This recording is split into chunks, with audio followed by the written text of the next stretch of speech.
Resi 90,6 FM Radio Keluarga Anda. Assalamualaikum warahmatullahi wabarakatuh. Selamat siang sahabat terasi. Baik, di kesempatan Rabu 20 Oktober 2021 ya, untuk kesempatan siang kali ini ditemani sama Karin. Dan spesial hari ini kita ada acara ngobrol bareng Hari Santri 2021 ya, tentang santri siaga jiwa dan raga. Dan sudah ada narasumber kita ya. Ini ada Bapak Khairuddin selaku Wakil Ketua PCNU Magetan. Assalamualaikum. Waalaikumsalam warahmatullahi wabarakatuh. Gimana kabarnya Pak Khairuddin? Ya, sehat Mbak Lin. Alhamdulillah. Dan ada Pak Ahmad Sudarto nje. Iya. Selaku Sekretaris PCNU Magetan. Betul Mbak Karin. Sehat nje? Alhamdulillah sehat. Alhamdulillah. Tuhiran wa batinan Mbak Karin. Iya. Ya udah lama banget, kemarin udah pernah ketemu, terus ini akhirnya bisa dipertemukan kembali ini bareng Pak Ahmad dan Pak Khairuddin ya. Baik, buat sahabat terasi, ini tentang Hari Santri 2021, ini membahas tentang santri siaga jiwa dan raga ya Pak. Langsung saja kalau gitu. Ini Hari Santri kan nanti diperingatinya tanggal 22 Oktober ini ya jatuhnya. Nah, karena sekarang itu pandemi seperti itu. Nah, sebelum ke sana ini Pak, santri itu sebenarnya apa sih gitu? Monggo. Baik Mbak Karin ya, dan kru Radio Rasi FM. Yang pertama saya sampaikan Assalamualaikum warahmatullahi wabarakatuh. Waalaikumsalam warahmatullahi wabarakatuh. Terima kasih, kami bersama Pak Sudarto, Sekretaris PCN Magetan, diundang oleh Rasi FM untuk ngobrol bareng terkait Hari Santri tahun 2021. Oke. Terkait tema Hari Santri itu ada dua ya, yang diselenggarakan oleh Kementerian Agama. Itu temanya Santri Siaga Jiwa Raga. Kemudian yang diusung oleh PBNU, Mas Terno, berkarya apa saya lupa juga. Berkembang, berkarya dan berdaya. Oh iya, ya. Jadi berkembang, berkarya, berdaya dan berdaya. Itu ada dua tema. Tapi intinya sama Mbak ya. Iya. Intinya bagaimana dengan tema Hari Santri yang pertama dari Kemenak, santri siap jiwa raga, kemudian berkembang, berkarya dan berdaya ini tujuannya satu, bagaimana ini bisa meningkatkan motivasi terhadap santri yang selama ini, bahwa santri itu adalah lembaga pendidikan tertua, atau pondok pesantren itu lembaga pendidikan di atas bumi yang tertua. Sebelum ada sekolah, madrasah, sudah ada pondok pesantren. Dulu semua santri, para kiai dan ulama dan santri itu semuanya mandiri ya, semuanya belajar mandiri, pendidikan pesantren mandiri. Dan itu kalau di Indonesia, kalau nggak salah saya googling tadi ya, saya pernah sempat googling, itu tahun 1467 itu sudah ada pondok pesantren di Indonesia. Kemudian berkembang, sekarang ini sudah jumlahnya 27.000 sekian seluruh Indonesia. Dan Magetan pondok pesantrennya yang terdaftar di Kemenak itu 40, yang belum mendaftar total semuanya 72 loh, nggak 73. Kemudian yang dikelola oleh Kiai NU lama-lama itu ada 29 pondok pesantren. Nah, dengan Hari Santri ini tentu mengharapkan para pondok pesantren dan para santri ini termotivasi. Dengan adanya Hari Santri termotivasi untuk lebih. Tadi kalau temanya Kemenak kan siap jiwa raga, artinya sikap untuk jiwa raganya siap untuk meningkatkan pengabdiannya terhadap pemerintah, pengabdiannya kepada bangsa, agama dan negara, yang tujuannya adalah mempersatukan bangsa, mempertahankan keberadaan atau eksistensi bangsa ini, dan yang terakhir juga untuk perdamaian dunia. Jadi visinya untuk perdamaian dunia. Oh iya. Nah, dari sisi PBNU, kalau tema yang diusung yaitu berkembang, berkarya dan atau berdaya dan berkarya, tentu harapannya pondok pesantren dan santri semakin meningkat dalam segala hal, semakin berdaya dan karyanya semakin lebih baik lagi. Saya kira itu, mungkin Pak Darto bisa menambahkan. Monggo Pak Darto. Terima kasih Mbak Karin. Assalamualaikum warahmatullahi wabarakatuh. Waalaikumsalam warahmatullahi wabarakatuh. Untuk pendengar setia Rasi FM, alhamdulillah kami berdua sama Pak Khairuddin bisa hadir menyapa para pemirsa pendengar ya Radio Rasi terkait dengan Hari Santri 2021. Ini merupakan hal yang sangat menggembirakan bagi kami, karena bagaimanapun ini merupakan harinya santri, harinya pondok pesantren kan begitu. Kalau Mbak Karin tadi sempat menanyakan terkait dengan santri ya. Kalau santri menurut definisi secara umum itu seseorang yang mengaji ilmu di pondok pesantren, itu namanya santri. Nah, tapi secara luas ya tentunya dimanapun kita belajar. Dan ya memang kalau santri memang butuh bimbingan seorang kiai ya. Karena saya tadi mendengar Pak Khairuddin ketika di NU online itu di kemarin itu ya, santri itu harus ihsan, harus baik, walaupun dulunya katakanlah ngapunten berbuat hal yang di luar hal yang baik. Kalau sudah menjadi santri berarti otomatis akan menjadi baik kan begitu. Santri ini memiliki peran yang cukup signifikan ya, terutama di negara Indonesia ini, bahkan dulu ikut serta di dalam memperjuangkan kemerdekaan Indonesia. Jadi kalau kita ngomong perannya apa, sangat besar, sangat besar, bahkan dalam nanti ketika penjenengan nantinya tentang resolusi jihad siapa, ya santri yang dilibatkan, para santri, dan tentunya bukan hanya santri, para kiai kan begitu, karena ini satu komponen yang tidak bisa dipisahkan. Kalau santri berarti kan sama kiainya kan begitu. Nah ini nanti tentunya akan di samping ikut memperjuangkan membela negara, santri juga ikut mengisi negara ini. Makanya tadi ada tema berdaya dan sebagainya, itu bagaimana santri mampu untuk memberikan karya-karya terbaiknya. Karena santri kan itu lebih biasanya kan cerdas-cerdas ya, walau kesannya barangkali santri sarungan dan sebagainya, tetapi secara itu sebenarnya tidak kalah ya, potensinya itu sangat luar biasa santri. Bahkan yang memimpin negara-negara kita ini rata-rata juga mantan santri kan gitu ya. Mantan santri, pernah mengabdi, pernah belajar di pondok pesantren, karena ilmunya ya kemudian dibutuhkan negara, karena ilmunya dia bisa memberikan ilmunya untuk kemaslahatan umat, untuk kemaslahatan bangsa dan negara. Saya kira itu Mbak Karin. Jadi kenapa kok Hari Santri itu harus diperingati? Jadi itu tadi ya, karena santri itu dulunya ya Pak ya, itu ikut memerdekakan kemerdekaan Indonesia, dan perannya itu banyak sekali seperti itu ya. Baik, terus untuk yang namanya santri sendiri Pak, itu kalau zaman dulu sama sekarang itu ada bedanya nggak sih Pak? Zaman milenial ya kalau sekarang ya, kalau santri dulu sama sekarang itu ada bedanya nggak sih? Ya mungkin begini, secara penampilan beda mungkin. Secara penampilan kalau dulu identik santri itu sarungan, ya sarungan, ngaji kitab di pondok, puasa, tirakat, wiridan, itu identik namanya santri. Begitu dulu kesannya, hanya penampilannya. Tapi esensinya sama. Esensinya apa?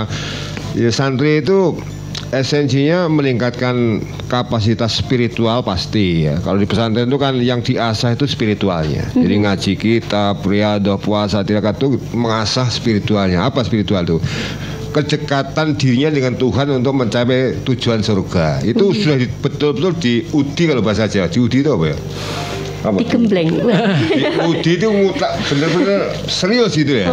Serius betul. Menekuni lah, menekuni, ditekuni betul. Diudekno itu cara bahasa Jawa, udek itu bahasa Indonesia ya. Sangat serius, fokus gitu ya. Konsen betul untuk spiritualnya. Karena apa? Dia yakin bahwa di dunia itu hanya sementara. Bagaimana mencari ilmu, mencari jalan untuk menuju surga itu ditempuh betul secara spiritual. Tetapi selain spiritual, santri itu ternyata kan tidak kalah intelektualnya. Kecerdasan intelektualnya tidak ada yang kalah. Bahkan Saya pernah membaca hasil penelitiannya Dubes Saudi Arabia, Profesor Dr. Abdul Ghalab ya. Menjadi Dubes 21 tahun di Saudi, kemudian pernah melakukan penelitian pendidikan di seluruh dunia.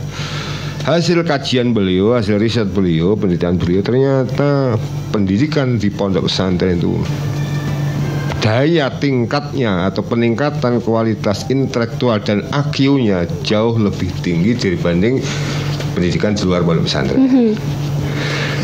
Pendidikan di luar pondok pesantren, mohon maaf saya tidak menyebutkan ya. Iya. Ya, pokoknya yang di luar pondok pesantren itu hasil maksimalnya menurut riset itu 5%. Jadi penjenengan punya kemampuan IQ umpamanya 40 umpamanya, itu disekolahkan sampai S3 dan S seterusnya dan S seterusnya ya. S lainnya itu ningkatnya 5%. Itu sudah diteliti. Makanya pinter itu nggak tambah itu 5%. Iya. Dari karakter asli atau bawaan aslinya ya. Dari fitrahnya katakanlah 40, nanti memondok sekolah di luar pesantren itu naiknya tingkatnya jadi 5% sampai S berapapun seterusnya. Kalau di pesantren itu jauh lebih tinggi. Kenapa? Karena ternyata selain intelektual dididik, diasah tadi dari ilmu-ilmu umum, selain pesantren kan bukan hanya ilmu agama kan, termasuk ilmu umum kan. Ternyata spiritualnya itu sudah pas, sudah tepat, sehingga sudah diasah sebelumnya. Nah, keberhasilan intelektual itu karena sudah dilalui dulu proses pendidikan spiritual yang tepat tadi. Karena apa? Proses spiritual yang tepat itu apa? Dia sudah dituntun oleh Tuhan, fa'alhamaha fujuraha wa taqwa. Dituntun oleh Tuhan ke jalan yang baik dan benar. Artinya apa? Kehidupannya enggak dicampuri hal-hal yang batil. Ketika orang jalannya benar, mendapat hidayah Tuhan, dituntun Tuhan, pinternya gampang. Jadi kiai itu minternya santri gampang. Iya. Kalau guru minternya murid angel. Kenapa? Karena spiritualnya belum dibimbing. Betul. Mohon maaf ini kan, ya ini mungkin pendengar Raja FM. Mohon maaf ini sedikit pencerahan ya. Bukan kami menjas ini tidak, tapi ini bisa diteliti dan dibuktikan ya. Itu mungkin Pak Darto mau nambah ya. Monggo Pak Darto. Iya, terima kasih Pak Kodir, tadi sudah panjang ya terkait dengan dengan santri. Memang betul, ketika kita menyekolahkan anak di pondok itu sebenarnya kita mendapatkan dua ilmu sekaligus ya. Satu ilmu agama itu pasti ya. Kemudian yang kedua juga ilmu umum, dan ini memang tidak banyak dimiliki oleh sekolah-sekolah umum. Makanya kenapa ketika sekarang ini santri ini menjadi cerdas ya, karena cerdas lahir batin gitu. Secara asan spiritual juga kuat, tetapi secara umum tidak kalah dengan tamatan-tamatan sekolah umum pada umumnya. Karena memiliki dua hal yang tidak dimiliki oleh yang lain. Sehingga apa? Sehingga santri ketika ditempatkan dimanapun siap. Nah, sekarang kan sudah banyak ya Mbak ya yang peran-peran dimanapun itu yang diisi oleh santri, sehingga komplit, bukan hanya standar rasio, tetapi juga spiritual juga diperhitungkan kan begitu. Betul. Inilah pentingnya kita menjadi santri supaya apa? Kita siap secara lahir dan batin kan. Kan jadi santri kan bukannya dunia akhirat kan begitu ya. Dunianya juga karena umum, akhiratnya karena tadi keseriusan di dalam spiritualitas tadi. Saya kira itu. Iya, jadi Karin ini nangkepnya gini Pak, kalau di sekolah biasa mungkin ya, kalau di luaran itu mungkin yang didapatkan itu bagian jiwanya aja, tapi kalau di pesantren kan jiwa sama rohaninya gitu ya. Betul. Dan kadang mindset orang di luar itu kalau dimasukkan ke pondok pesantren atau mungkin jadi santri, wah engkau pasti cuma jadi ustadz ya gitu ya. Padahal sebenarnya enggak ya, bisa ditempatkan dimanapun seperti ngendikannya Pak Darto tadi. Itu cuman barangkali stigma dahulu Mbak. Sekarang sudah berubah. Justru banyak sekarang orang-orang tua yang memondokkan anaknya di pesantren karena kan tidak terbukti di pondok itu kemudian hanya paling nanti jadi mutin kan gitu. Orang dulu kan menyebut kuwi mondoknya anake dadi mutin ya. Tidak. Sekarang justru banyak pejabat-pejabat itu yang diisi oleh para santri dulunya. Karena dia siap lahir batin tadi. Artinya sehingga ketika jadi pejabat ya tidak mudah untuk tergiur dengan korupsi. Karena apa? Secara mental sudah terdidik di pondok pesantren. Karena kan pesantren candra kawas condro di mukanya ya, pengelolaan lahir batinnya. Karena di asar malam harus sholat malam, mujahadah, diisi dengan riyadhah, dilatih dengan puasa. Ini kan dalam rangka untuk mengasah batiniah. Nah, ketika batinnya terisi, pasti nanti secara logikanya juga akan mengikuti, kan logikanya sekian persen Pak Khairuddin, begitu seperti itu. Begitu baik, terima kasih ini Pak Darto dan Pak Khairuddin ya. Baik, nanti kita lanjut ngobrolnya ya Pak ya, jangan kemana-mana nih. Buat sahabat Rasi mungkin ada yang ingin tanya-tanya, monggo silakan lewat telepon di 896-137 ataupun lewat SMS atau WhatsApp kita ya di 081130200906. Dan gak lupa acara ini juga disiarkan live di Facebook Rasi Magetan. Kang, rumah kamu kok bagus dan rapi toh? Rumah siapa dulu? Mulai dari keramiknya, granit, desainnya bagus dan rapi. Ya pastilah, semua ini berkat Depo Bangunan Gria Keramik Sariguna 2. Mosok? Iya toh Kang? Makanya datang aja ke Depo Bangunan Gria Keramik Sariguna 2 Cepoko Magetan. Ada banyak diskon dan buka dari jam 8 pagi sampai jam 9 malam. Ya wes, lek ngono tak ngajak bapak ya anak-anak. Berangkat. Depo Bangunan Gria Keramik Sariguna 2, toko bangunan terlengkap dan termurah di kota Anda. Berbelanja alat dan bahan bangunan murah, lengkap dan berkualitas dengan suasana belanja yang nyaman dalam keramahan pelayanan di Depo Sariguna 2 Cepoko Magetan. Produk unggulan di Depo Sariguna 2 Cepoko Magetan di antaranya spesial keramik, granit, sanitari, segala macam bahan bangunan full promo di Depo Sariguna 2 Cepoko Magetan. Untuk keramik 40-an, beli 10 dus gratis 1 dus. Dan untuk granit ada voucher khusus untuk pembelian cat dan sanitari. Setiap pembelian all merek Bravad diskon 20% dan ada juga cashback 100.000 untuk pembelian minimal 3 juta dan kelipatannya. Setiap pembelian keramik 50-an diskon 5-10% setiap kardusnya. Segera kunjungi di Depo Bangunan Gria Keramik Sariguna 2 Cepoko Magetan. Telepon 0857 36 46 43 58. Gria Keramik Sariguna 2 Cepoko Magetan juga melayani desain interior rumah Anda. Depo Bangunan Gria Keramik Sariguna 2, solusi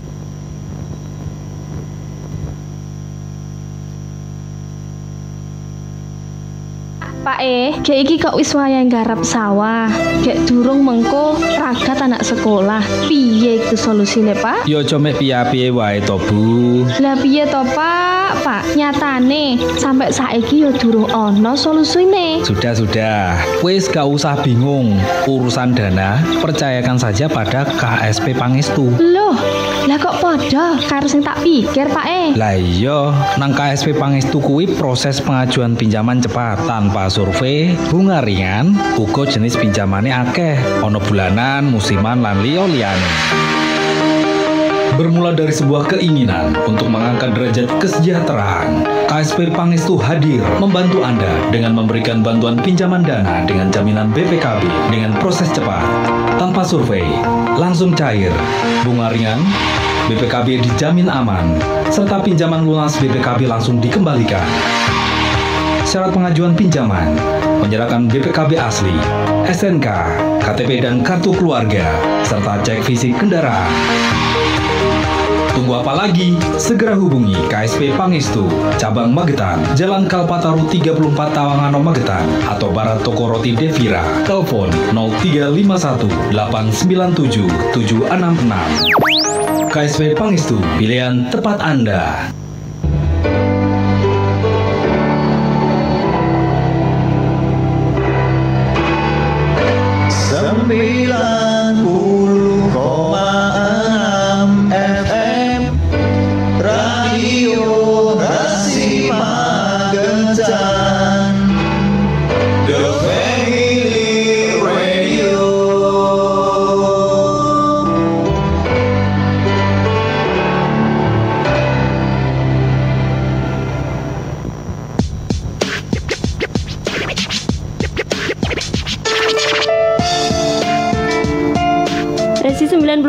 FM Radio Keluarga Anda. Baik Sobat Rasi, kita masih di acara ngobrol bareng Hari Santri 2021 ya. Dan tentunya sudah ada Pak Ahmad Sudarto dan Pak Khairuddin yang menemani Karin siang kali ini ya. Yang sudah bertanya lewat WhatsApp, ini kita jawab pertanyaan dulu aja Pak sebelum lanjut ke materi ya. Ini ada Pak Ahmad. Secara historis di Indonesia siapa yang jadi santri pertama dan kiai pertama yang ikut andil sangat luar biasa dalam mendirikan NKRI? Suwun. Monggo Pak Darto atau Pak Khairuddin. Monggo. Baik, terima kasih Mbak Arin. Kalau secara historis, siapa santri pertama dan kiai pertama ya? Santri pertama dan kiai pertama di Indonesia. Kalau melihat sejarah Islam masuk ke Indonesia, khususnya termasuk yang di Aceh ya. Ini berbagai versi ya, berbagai versi. Abad ke-7 itu sudah ada, bahkan ada sebuah penelitian Gunung Krakatau meletus itu tahun berapa, Pak? Yang pertama. Gunung Krakatau meletus dulu Pak. Pelajaran IPS dulu ya. Dari IPS dulu Pak. Geografi. Nah, itu ada sebuah penelitian kerikilnya ya, meletusnya ya. Gunung meletus kan mengeluarkan abu dan kerikil itu ya. Kerikil itu sampai di Saudi Arabia, di Mekah sana. Yang sampai sekarang pakai lontar jumroh itu. Itu tahun berapa? Coba. Di googling. Coba googling. Nah, itu ya. Itu apa semacam apa ya? Apa Mas? Isyarah itu ya, isyarah atau itu ya. Kemudian itu kalau nggak salah tahun abad ke-7 ya. Ini pada 1883. Yang sebelum, yang pertama kan? Oh, yang pertama kali. Iya. Duh, googlingnya ini kayaknya belum tahu Pak. Ya, belum tahu ya. Munculnya tahun 1883 soalnya. Ya. Tapi kalau yang tercatat di Cagar Budaya, ya itu resmi ya, secara resmi itu yang tertua di Kebumen itu didirikan oleh Kiai Haji Ihsan, maaf ya. Mana ini sebentar. Ini di Jawa Tengah ini oleh pendirinya Syekh As-Sayyid Abdul Kafi Al-Hasani dari Yaman. Ini kiai pertama. Dari kiai Yaman. Pertama, ya dari Yaman. Ini resmi nih ya, resmi tercatat di Cagar Budaya. Otomatis biasanya kalau sudah ada kiainya mendirikan pondok pesantren, santrinya itu ya di sekitar itu. Tapi belum ada di sini catatan santri yang nyantri di pondoknya ini Syekh Sayyid Abdul Kafi ini siapa kami belum menemukan. Iya. Tetapi yang pertanyaan yang kedua yang menarik, siapa yang punya andil besar atau peran besar dalam ikut memerdekakan Republik Indonesia? Nah, kalau itu secara historis, sejarah itu dokumen yang ada sekarang ini, yang sekarang diperingati menjadi Hari Santri adalah fatwa jihad Mbah Hasyim Asy'ari. Iya, Mbah Hasyim Asy'ari. Itu bentar ya. Itu sebelum 22 Oktober 45 fatwanya. Kalau resolusi jihad itu melalui resolusi jihad itu kan sudah dikeluarkan resmi oleh PBNU. Itu 22 Oktober. Tanggalnya saya lupa Mas. Fatwa jihad itu berapa Mas? Saya kemarin bawa di waktu tapi nggak dipakai. Jadi resmi itu fatwa jihadnya Mbah Hasyim Asy'ari dikukuhkan melalui oleh PBNU menjadi resolusi jihad itu oleh Mbah Hasyim Asy'ari tanggal 22 Oktober 45 yang sekarang diperingati menjadi Hari Santri. Ya, itu bukti nyata peran santri dan kiai tentu dalam mempertahankan kemerdekaan Republik Indonesia. Kalau perjuangannya untuk memperjuangkan kemerdekaan banyak sekali ya. Kayaknya semua ikut andil ya, Pak Santri pada waktu itu. Iya, betul. Saya kira itu mungkin Pak Toto mau menambahkan. Ya, terima kasih Pak Khairuddin. Memang betul Pak. Jadi peran santri dan kiai itu luar biasa ya, terutama di dalam berdirinya negara Indonesia ini. Kalau kita ngomonginnya konteksnya adalah Hari Santri, betul. Jadi tanggal 21-22 Oktober 45 itu Kiai Hasyim itu mengumpulkan pengurus NU se-Jawa dan Madura, Mbak. Karena apa? Saat itu Sekutu kan mau datang lagi ke Indonesia, yang mana nikah itu Monceng ikut di dalamnya. Kenapa? Karena Belanda itu merasa bahwa belum keluar dari penjajah Indonesia sebenarnya waktu itu. Makanya pengen kembali, karena Jepang sudah kalah ya karena dibom di Hiroshima dan Nagasaki itu, akhirnya kembali lagi ke Indonesia, dan di situ Belanda ikut andil di dalamnya. Nah, kemudian karena 17 Agustus Indonesia sudah merdeka, dan itu termasuk salah satunya yang mendeklarasikan adalah NU, Kiai Haji Wahid Hasyim putranya Kiai Hasyim Asy'ari, maka kewajiban membela negara ini adalah sebuah kewajiban fardhu ain. Di jarak 93 km itu wajib mengangkat senjata. Itulah yang kemudian sekarang kita sebut dengan resolusi jihad. Itu kan seruan untuk berjihad membela tanah air, itu wajib bagi santri. Walaupun meletusnya itu 10 Oktober ya, 10 November yang kita peringati bersama-sama dengan Hari Pahlawan itu. Sebenarnya rentetannya sangat panjang ya. Jadi kalau kita hitung itu ribuan santri yang syahid waktu itu meninggal.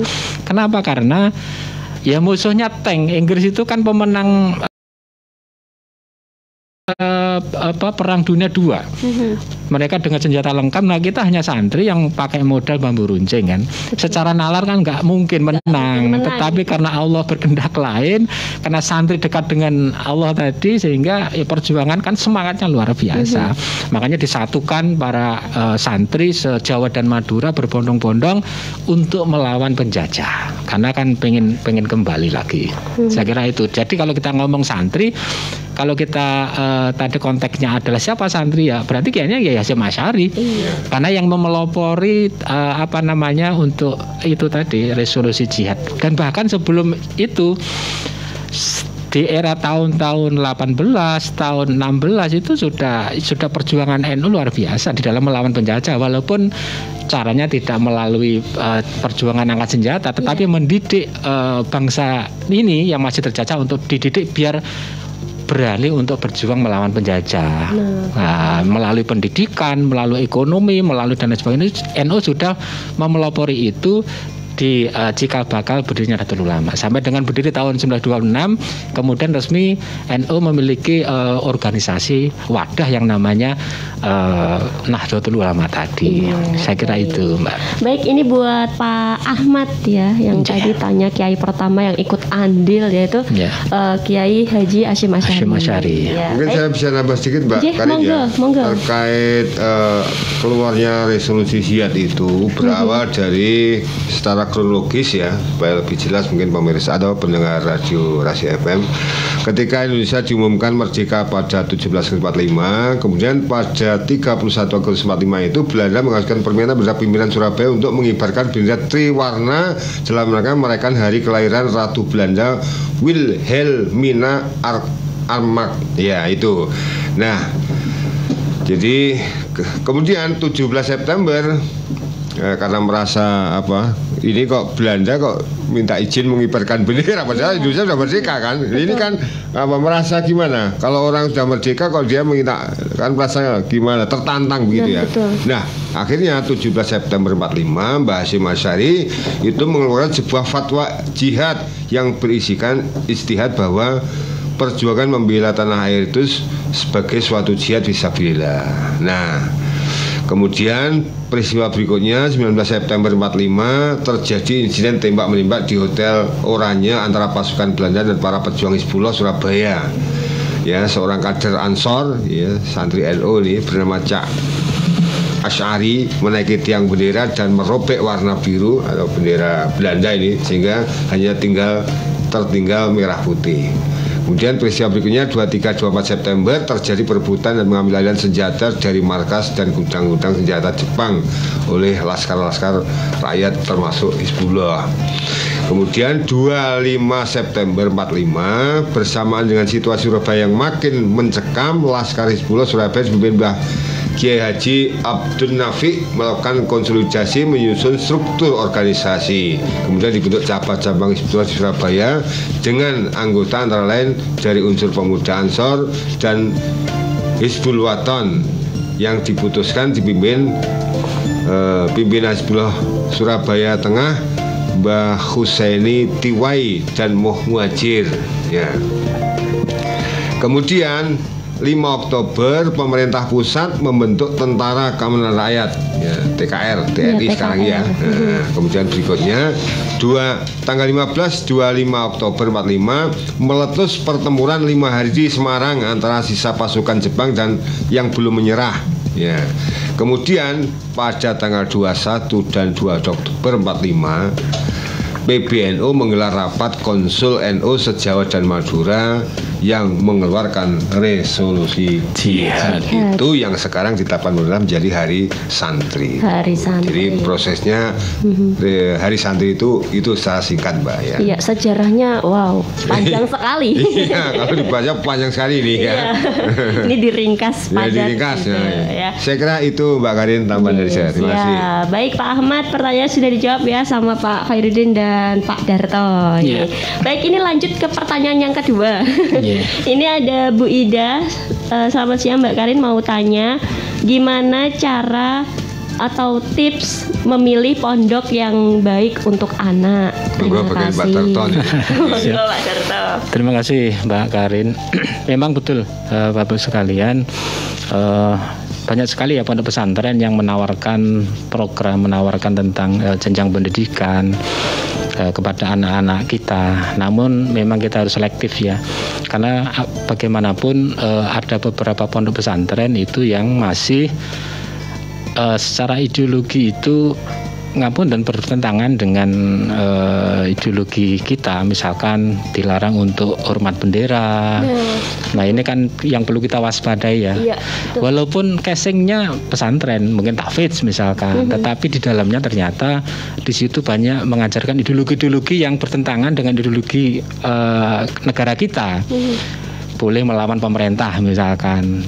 Kemudian istilahnya sering mengharamkan atau menyalahkan terhadap mengejudge bahwa yang lain itu salah misalkan. Ini kan tidak benar. Artinya memang harus perlu ketelitian, paling enggak bertanyalah kira-kira yang pas, karena ini nanti berpengaruh terhadap proses pendidikan anak. Ketika di situ sudah di ideologi dengan di pondok pesantren yang kemudian salah, anak ini akan menancap. Ajaran-ajaran yang diberikan oleh para ustadz, para kiai yang notabene yang bertentangan tadi akan menancap di anak, dan ini akan sulit untuk menghilangkan ajaran ideologi ini. Kenapa? Karena usia dini, usia masa-masa SD, SMP itu kan mudah sekali menyerap apapun yang sudah diberikan oleh ustadz atau gurunya, sehingga kadangkala apapun yang diberikan oleh ustadz itu kadangkala walaupun berbeda dengan orang tua, sehingga anak itu berani menentang orang tua. Ini sering terjadi. Makanya harus hati-hati memilih pondok pesantren atau lembaga pendidikan yang betul-betul sesuai dengan harapan kita semuanya. Paling enggak yang mengajarkan tentang modernisasi, mengajarkan tentang Islam rahmatan lil alamin, ya ala NU lah. Kalau ala NU itu kan luas, Pak. Jadi tidak mudah menyalahkan, kemudian selalu kita setia terhadap NKRI, tidak mudah sidik-sidik ngaramne, sidik-sidik bid'ahkan dan sebagainya. Ini sangat penting. Ketika sudah masuk di dalam jiwa raganya anak, ini akan sulit untuk kembali. Biasanya kalau tidak dikasih masukan yang sebenarnya, ya biasanya akan terus berlanjut mereka. Makanya ini perlu kehati-hatian orang tua, minimal harus ada referensi seperti apa sih pondok pesantren. Walaupun tahfidz harus jelas kiainya siapa.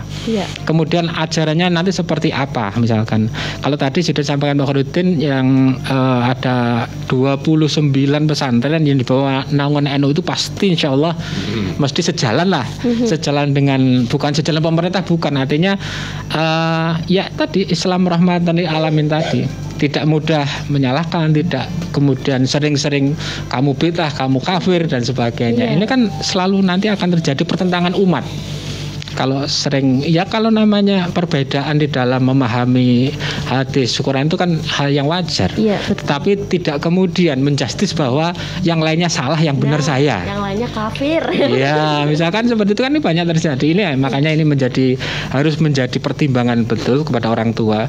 Pengennya si anaknya baik, anaknya soleh, tetapi ketika menempatkan anak di pesantren yang salah, nanti hasil outputnya juga salah. Nah, itu saya kira seperti penting itu. banget ya kalau Iya.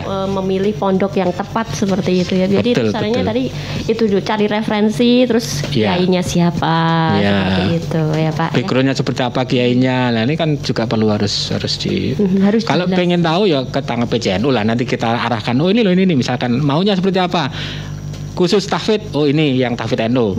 Misalkan yang hanya misalkan pengen kok pinter di ngaji kitab, oh ini pondok salaf. Oh ini misalkan pondok yang komplit tahfidz iya, salaf iya, juga lembaga pendidikan modern juga ada. Lengkap Mbak pesantren NU itu. Iya. Semuanya ada. Ya siap. Baik, nanti bisa konsultasi sama Pak Siap. Darto. Nggih, siap. Datang ke kantor PCNU ya Pak. Iya, siap. Nambah sedikit Mbak Karin. Ih, monggo.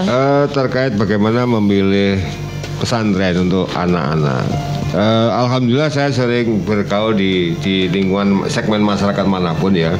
Ketemu di warung, kadang-kadang di toko, di kantin dan sebagainya. Atau di tempat terminal, itu ngobrol dengan masyarakat umum.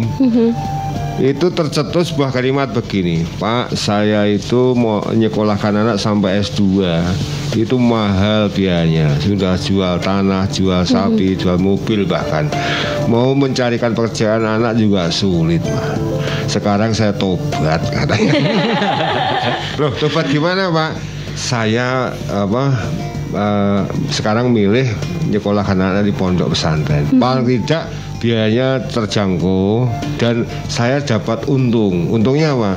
Nanti saya nanti kalau meninggal dapat kiriman Fatihah minimal, didoakan itu. Iya. Jadi mindset masyarakat umum rata-rata sudah berubah. Karena tadi faktor ketika menyekolahkan mahal, cari pekerjaan juga susah. Mungkin mahal atau gimana ya? Ya nggak tahu itu. Cari pekerjaan Anda ini Pak. mungkin ya dalam tanda kutip cari pekerjaan kan mahal ya. Dalam tanda kutip ini. Ini sudah Itu orang tua ternyata dengan kondisi seperti itu sudah berubah mindsetnya. Iya. Oh, kalau begitu saya enak nyekolahkan anak di pondok pesantren, biayanya terjangkau dan pasti dapat untungnya katanya. Iya. Itu apa yang dilontarkan mereka dimanapun saya ketemu masyarakat begitu. Sehingga tidak usah khawatir ya, para orang tua. Kalau katakanlah menyekolahkan anak mungkin biayanya terlalu mahal, di pesantren nanti lebih terjangkau dan hasilnya tidak kalah dengan di luar pesantren. Nah, Saya kira itu. tapi kadang ada orang tua yang gini Pak. Yeah. Aduh aku nggak rela gitu loh anakku masuk pesantren gitu loh, maksudnya kayak gak lilo gitu loh Pak. Ini gimana itu? Ya mungkin gini, mungkin memang begitu karena Anak-anak satu-satunya. ada semacam informasi yang salah diterima atau belum jelas bahwa anak-anak pesan nek nakal nek nakal pondoknya mari kan gitu ya. Iya. Kesannya anak-anak yang di pondok itu orang yang nakal di pondok kan, padahal enggak semua kan begitu kan. Iya. Ada yang memang sudah pengen emang ke pondok memperdalam Iya. agama seperti itu. Dan mungkin kesannya kalau di pondok kan dulu pondok-pondok pesantren itu kan mungkin kebersihannya belum terjaga betul ya dulu ya. Mungkin kalau di pesantren kan biasanya kena penyakit gatal gudik gitu. Iya. Dulu itu pasti itu ya. Itu karena dulu mungkin kebersihan pondok belum dijaga. Tapi kalau sekarang saya kira semua pondok pesantren sudah kerja sama dengan Dinkes dan lain sebagainya, itu sudah kebersihannya bagus ya. Makanannya juga, minumnya terjamin semuanya. Saya buktinya anak saya di pondok pesantren itu semuanya bagus lah. Tempatnya juga bersih.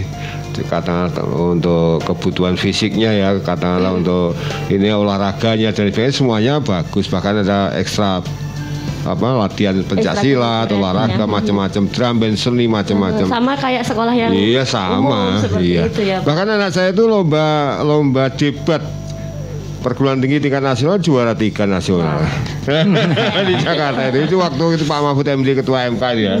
Itu yang penyelenggaranya MK. Jadi bagaimana menangkal korupsi sejak dini. Betul. Karena sekarang tahu sendiri lah Pak ya gimana negara kita. Artinya kan secara kualitas kan betul tadi yang bilang tidak kalah dengan umum kan gitu loh. Artinya kan memang sudah terasah secara secara logika maupun secara dalamnya kan begitu. Jadi saya nambah sedikit Mbak Karina. Jadi kalau kita mondokkan anak itu sebenarnya kan investasi orang tua. Betul. Mungkin Mbak Karina tadi eman anak iya sekarang pengen celaka sekarang atau besok kan gitu intinya kan gitu. Pengen untung sekarang di kemudian hari. Kalau kita ngiman anak kemudian ngomong seperti ketemu bendino pengen ngomong tetapi secara akhlak secara ilmu agama tidak langsung di bawah bimbingan seorang kiai yang paham tentang agama. Kenapa? Karena orang tua kan ya minim lah kalau kita membimbing secara keseluruhan ya. Karena pemahaman pengetahuan tentang ilmu agamanya kan jauh dengan kiai. Nah dengan kita serahkan kepada pondok itu kan biar secara ilmu keagamaan terasah.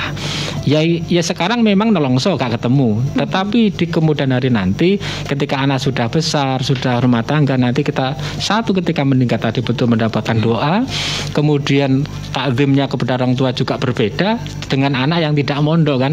Karena di situ diajarkan di pondok pesantren bagaimana cara menghormati orang tua, memuliakan orang tua, kemudian bagaimana bermasyarakat, semuanya ilmunya sudah diberikan semua di pesantren.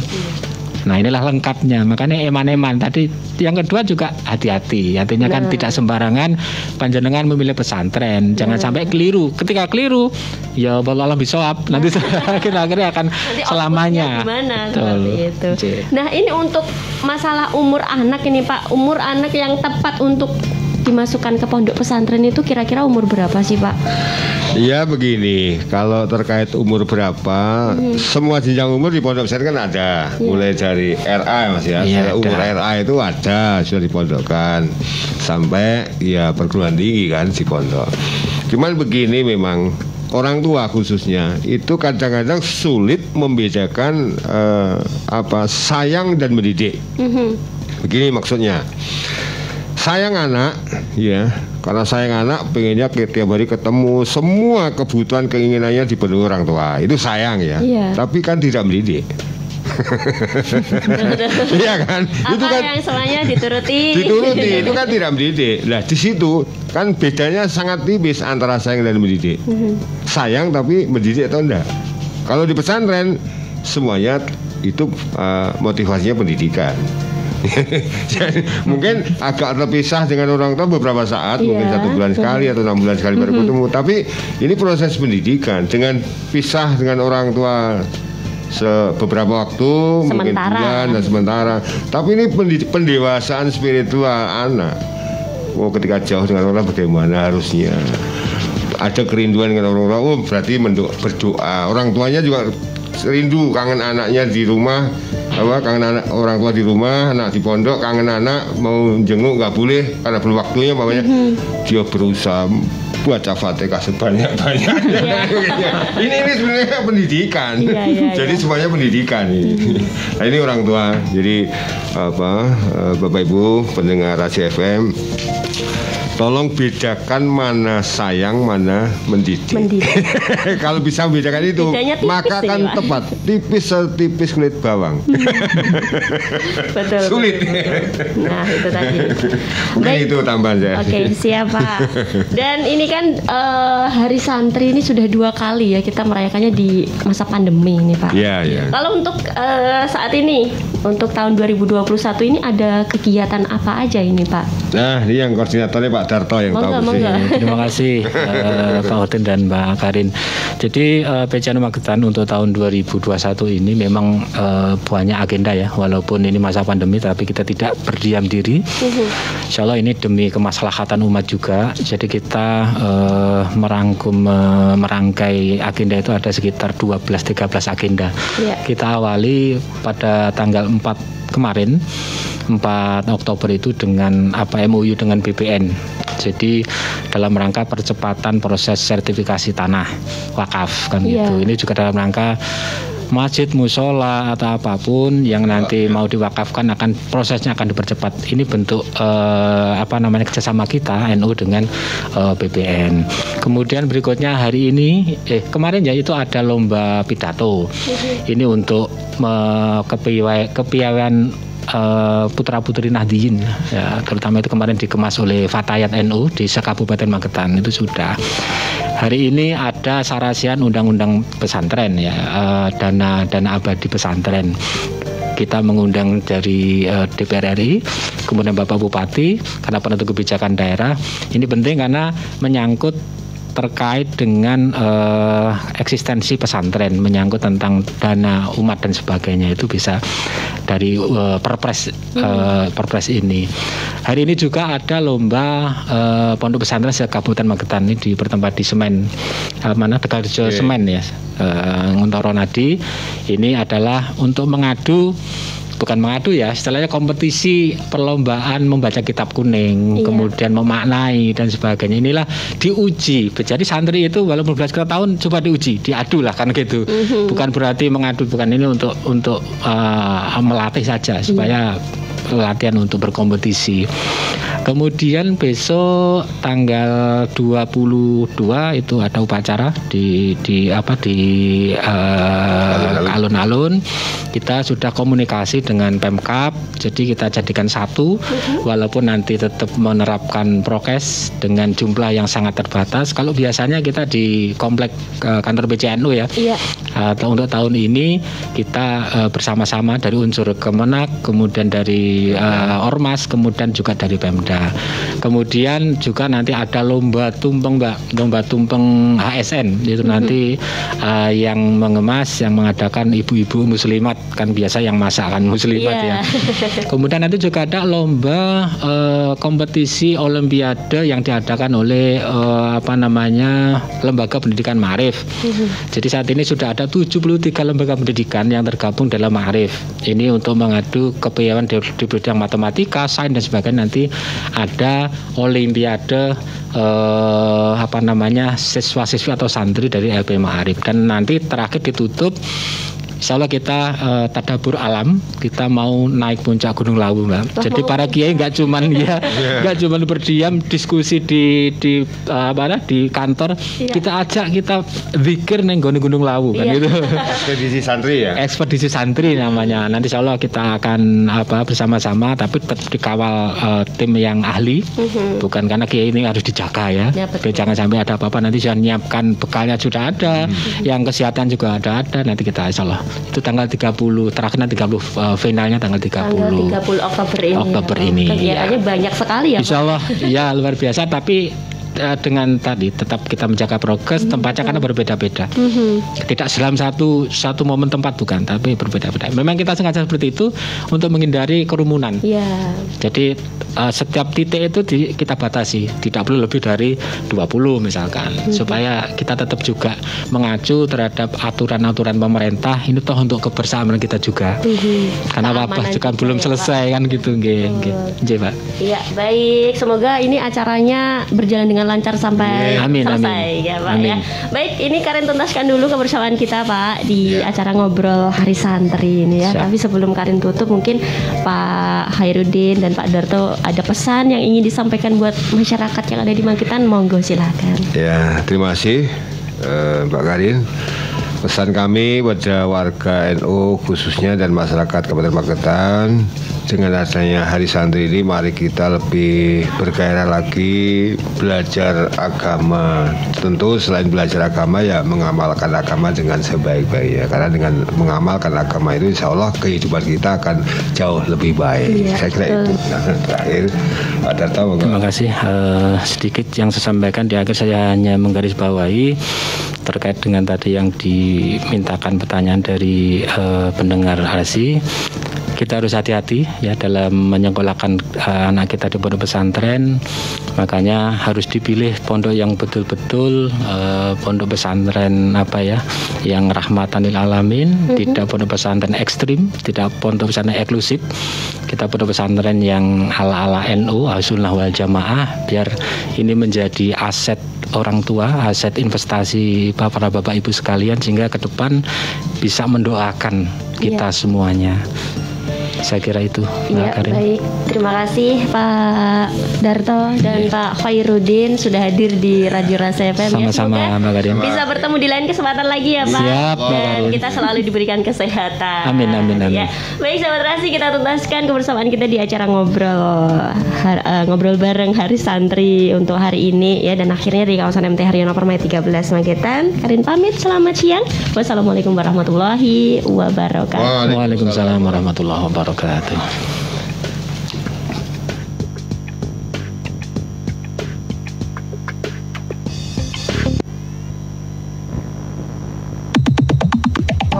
Baru saja Anda simak ngobrol bareng. Acara ini dipersembahkan oleh Radio Rasa FM, memainkan ruang terbaik di